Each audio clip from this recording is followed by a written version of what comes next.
चुनाव के नतीजे वो सिर्फ नंबर नहीं होते, वो एक कहानी बताते हैं, जनता की उम्मीदों की, उनकी नाराजगी की और उनकी जरूरतों की कहानी। आज हम दिल्ली के आदर्श नगर विधानसभा क्षेत्र के आंकड़ों में छिपी इसी कहानी को समझने की कोशिश करेंगे। ये सिर्फ हार जीत का विश्लेषण नहीं, बल्कि ये समझने की एक गहरी पड़ताल है कि जमीन की आवाज को एक मजबूत जनादेश में कैसे बदला जाता है। इस पड़ताल में हम 6 पड़ावों से गुजरेंगे। सबसे पहले आदर्श नगर की जमीनी हकीकत को जानेंगे, फिर आंकड़ों की जुबानी समझेंगे कि फैसला क्या था, इसके बाद ये जनादेश क्यों और कैसे खोया इसकी चीरफाड़ करेंगे, फिर एक समाधान के तौर पर 4 स्तंभों वाले एक ब्लूप्रिंट पर बात होगी। आगे इस रणनीति को सुशासन की कार्रवाई में बदलने के तरीके देखेंगे और आखिर में उस सबसे जरूरी चीज की बात करेंगे जिस पर सब कुछ टिका है, विश्वास। तो चलिए शुरू करते हैं पहले खंड से, आदर्श नगर की जमीनी सच्चाई। क्योंकि कोई भी रणनीति बनाने से पहले उस जगह की नब्ज को समझना जरूरी है। ये सिर्फ डेटा की बात नहीं है, ये लोगों की रोजमर्रा की जिंदगी, उनकी परेशानियों को महसूस करने की बात है। ये है आदर्श नगर, दिल्ली का वो हिस्सा जहां करीब 2.25 लाख मतदाता रहते हैं। यहाँ आपको हर तरह के समुदाय मिलेंगे और एक बहुत बड़ी आबादी झुग्गी बस्तियों में रहती है। इस क्षेत्र की राजनीति की असली दिशा यहीं की गलियों से, यहीं के लोगों के बीच से तय होती है। तो यहाँ के लोगों की असल परेशानियां क्या है? रोज की दिक्कतें, साफ पानी का ना आना, नालियों का भरा रहना, कूड़े का ढेर, बिजली के तार और खंभे पुराने हो चुके हैं लेकिन बदल नहीं रहे, महंगाई कमर तोड़ रही है और रोजगार के वादे वादे ही रह गए। राशन कार्ड से मिलने वाला अनाज भी सब तक ठीक से नहीं पहुंचता और इन सबसे ऊपर सुरक्षा की चिंता। छोटी मोटी चोरियां अब आम हो गई हैं। ये वो मुद्दे हैं जो हर घर को हर दिन परेशान करते हैं। अब आते हैं दूसरे खंड पर, आंकड़ों में छिपा फैसला। देखिए, पिछले 7 चुनावों के नतीजे महज संख्याएं नहीं हैं, ये एक कहानी सुनाते हैं। ये बताते हैं कि वोटर का मिजाज कब, कैसे और क्यों बदलता रहा है। इस सफर को जरा गौर से देखिए। 1998 में कांग्रेस 61% से ज्यादा वोट लेकर जीतती है। फिर 2015 में आम आदमी पार्टी का दौर आता है, 51% वोटों के साथ अपने चरम पर। उस साल वोटिंग भी सबसे ज्यादा हुई, करीब 67%। लेकिन 2025 आते आते तस्वीर बदल जाती है। बीजेपी 52% से ज्यादा वोट हासिल करती है और आम आदमी पार्टी 41% से भी नीचे आ जाती है। एक और जरूरी बात, वोटिंग भी घटकर सिर्फ 56% रह गई। ये उतार चढ़ाव साफ इशारा करता है कि आदर्श नगर का वोटर किसी एक पार्टी का बंधुआ नहीं है। ये चार्ट 2020 और 2025 के बीच हुए इस बड़े उलटफेर को और साफ कर देता है। देखिए, 2020 में मुकाबला कितना कड़ा था। दोनों पार्टियों के बीच सिर्फ 2% से भी कम का फासला। लेकिन सिर्फ 5 साल में ये समीकरण पूरी तरह पलट गया।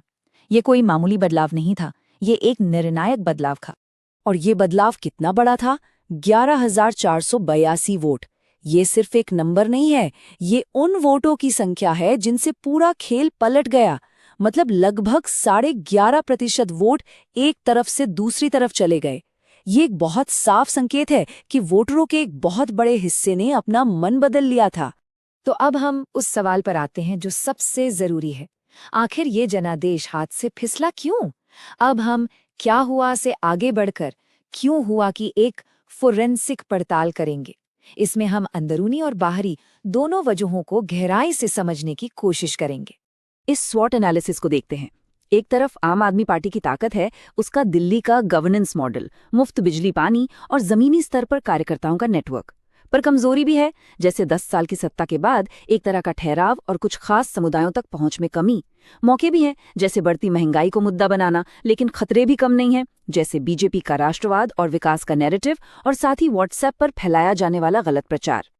अब इन वजहों को 2 हिस्सों में देखते हैं। एक है अंदरूनी कारण जिन पर पार्टी का कंट्रोल हो सकता है, जैसे अपने कार्यकर्ताओं का जोश बनाए रखना, कैंपेन में तालमेल रखना और लोगों की छोटी छोटी समस्याओं को तुरंत दूर करना। और दूसरे हैं बाहरी कारण जिन पर सीधा कंट्रोल नहीं होता, जैसे राष्ट्रीय मीडिया की बहस, केंद्र सरकार की योजनाएं या फिर बाहर से चलाया जा रहा दुष्प्रचार। यही हमारे संवैधानिक मूल्यों की बात आती है। सार्वजनिक संवाद की गरिमा बनाए रखना और जिम्मेदारी के साथ अपनी बात रखना बेहद जरूरी है। एक सफल रणनीति वही है जो इन दोनों के बीच संतुलन बना सके। तो अब सवाल उठता है कि समाधान क्या है? यहाँ चौथे खंड में हम एक ठोस ब्लूप्रिंट पेश कर रहे हैं। हमने इसे चतुर्मुख सिद्धांत का नाम दिया है। ये एक ऐसी रणनीति है जो इन सभी कमजोरियों को दूर करने और ताकत को और बढ़ाने के लिए बनाई गई है। तो क्या है ये चतुर्मुख सिद्धांत? ये एक 4 आयामी रणनीति है। इसका एक ही लक्ष्य है, बातचीत की दिशा को फिर से अपने हाथ में लेना और वोटरों के साथ जो एक दूरी बन गई है उसे खत्म करना। इसके लिए 4 चीजों को एक साथ मिलाना होगा: जमीन पर लोगों से जुड़ाव, डिजिटल दुनिया में अपनी बात, असल मुद्दों पर प्रचार और एक सक्रिय मीडिया रणनीति। इसके 4 स्तंभ बहुत साफ हैं। पहला, जमीनी जुड़ाव, यानी बूथ स्तर पर कार्यकर्ताओं को सक्रिय करना जो पानी, सुरक्षा, पेंशन जैसे असल मुद्दों पर फोकस करें। दूसरा, डिजिटल नैरेटिव, यानी इंस्टाग्राम, एक्स, व्हाट्सएप पर अपने काम को दिखाना और विपक्ष की बातों का सही जवाब देना। तीसरा, मुद्दों पर प्रचार, लोगों को बताना कि वादे और असल डिलीवरी में क्या फर्क है। और चौथा, मीडिया रणनीति, प्रेस और समाज के जरिए स्थानीय मुद्दों को हमेशा चर्चा में बनाए रखना। अब आते हैं 5वें खंड पर, सुशासन की रणनीति। प्लान तो बन गया, लेकिन उसे जमीन पर उतारा कैसे जाए? यहाँ हम बात करेंगे कि मुख्य संदेश क्या हो और लोगों तक उसे पहुंचाने के सही तरीके क्या हैं। अभियान का केंद्रीय संदेश होना चाहिए रोजगार, पानी, सुरक्षा। ये 3 शब्द सिर्फ शब्द नहीं है, ये सीधे उन परेशानियों का जवाब है जिनके बारे में हमने शुरू में बात की थी। ये एक ऐसा संदेश है जो हर वोटर, हर परिवार से सीधे जुड़ता है, चाहे वो किसी भी जाति या धर्म का हो। और इस संदेश को घर घर तक पहुंचाने के लिए कुछ ठोस काम करने होंगे। हर बूथ पर सेवा और सुरक्षा टीमें बने। सोशल मीडिया पर आपकी आवाज जैसा कैंपेन चले, जिसमें रोज की छोटी छोटी सफलताओं को दिखाया जाए। उम्मीदवार खुद लोगों के बीच जाके मोहल्ला सभाएं करें और उनकी शिकायतें सुने। और हर प्लेटफॉर्म के हिसाब से अलग कंटेंट बनाया जाए। व्हाट्सएप के लिए सीधी सरल भाषा, इंस्टाग्राम के लिए तस्वीरें और वीडियो, और एक्स पर नीतिगत बातें। और अब हम पहुंचते हैं अपने आखिरी और सबसे अहम पड़ाव पर, विश्वास। दिन के अंत में हर रणनीति, हर नारा, हर अभियान, सब कुछ एक ही चीज के लिए होता है: वोटरों के भरोसे को फिर से जीतना। भरोसा तब बनता है जब हर जगह से एक ही सच्ची आवाज सुनाई दे। व्हाट्सएप हो, इंस्टाग्राम हो या एक्स, हर माध्यम पर एक जैसा सुसंगत संदेश पहुंचना चाहिए। जब लोग अलग अलग जगहों पर एक ही ईमानदार बात सुनते हैं तो विश्वास पैदा होता है। और यहीं एक और बात याद रखना बेहद जरूरी है: हमारे देश के डेटा संरक्षण कानून के तहत हर नागरिक की निजता और सहमति का सम्मान सर्वोपरि है। हर संवाद उनकी इजाजत और सम्मान के साथ ही होना चाहिए। तो आखिर में सवाल यही बचता है, आज के इस दौर में जहां राजनीतिक खेमेबाजी इतनी ज्यादा है और हर तरफ से सूचनाओं की बौछार हो रही है, ऐसे में भरोसा आखिर दोबारा कैसे बनाया जाता है? ये सवाल सिर्फ एक चुनाव जीतने का नहीं है, ये हमारे लोकतंत्र की सेहत का सवाल है।